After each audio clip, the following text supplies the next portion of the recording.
wanted the history of the Negro Leagues in Kansas City. But I just learned that they actually replaced the name of the T-Bones, which is our minor league team.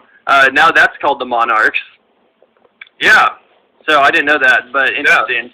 Yeah, and I guess speaking of the Monarchs, and Hank Aaron, I believe, played for the Monarchs before he played in Major League Baseball, and he just passed. He just died. He broke Babe Ruth's home run record. Civil rights advocate. Yeah, one of the greatest of the of all time, honestly. And I don't care about baseball, but I do care about athletes when they use their, platforms for Kansas City, I guess they're talking about. I don't really care about any sports, to be honest. Paris of the Plains. But again, I do think it's cool when we do win here in Kansas City. Then I do start caring. So like when the Royals won, I was like woohoo, and when the Chiefs win, I'm like yahoo. Oh God, the Kansas City Josh Hollies, yeah, that's that. Oh dude, come on, come on, come on, man. Come on. Come on, man. I did want to thank the patrons real quick before we get started. Yeah, before we get news.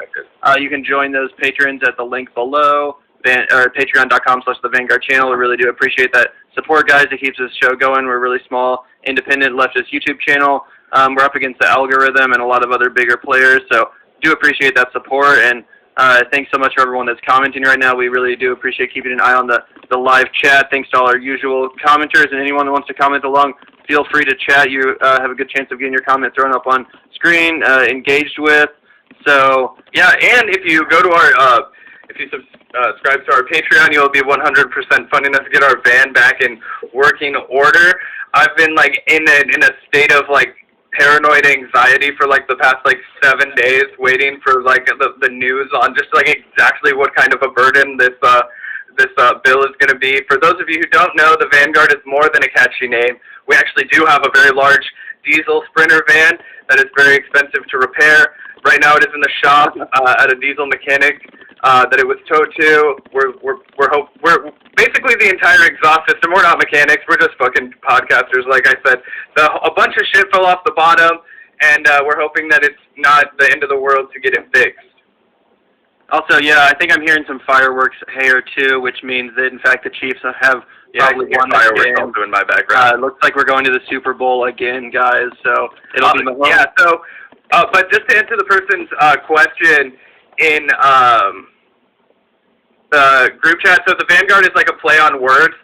So our idea was initially to travel around the country in a van and cover, which is something we're still going to do. Obviously, there's just a global pandemic happening right now. We're waiting to get vaccinated so that we can safely travel from state to state and not worry about spreading and participating and that sort of thing. But so we bought this Sprinter van, and we have not yet been able to use it, obviously, and so it's kind of but anyway, the Vanguard also outside of the that's just tradition.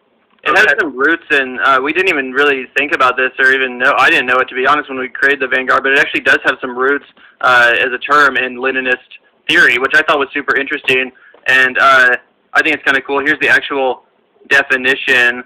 It says, in context of the theory of Leninist revolutionary struggle, vanguardism is a strategy whereby the most class-conscious and politically advanced sections of the proletariat or working class describe themselves as the revolutionary vanguard, form organizations in order to draw larger sections of the working class towards something.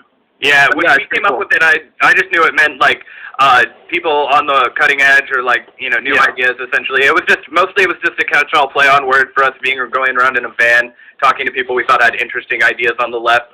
And sometimes not on the left when we have people who we more debate a little bit. Yeah. But just interesting ideas, and yeah, I thought it was awesome that it does have that leftist background, and also we've been reading. Zach and I have both been reading the works of Huey Newton, the writings of Huey Newton, the founder of the Black Panthers, and you see that word used all the time in those kind of writings, so that's pretty cool too. That it does have a lot of history and leftist theory. By the way, the congressperson in Casey is Emmanuel Cleaver. Yeah, who's kind of just your average corporate dim. We are based in Kansas City, which is why we were just kind of celebrating the fact that the Chiefs are going to the Super Bowl.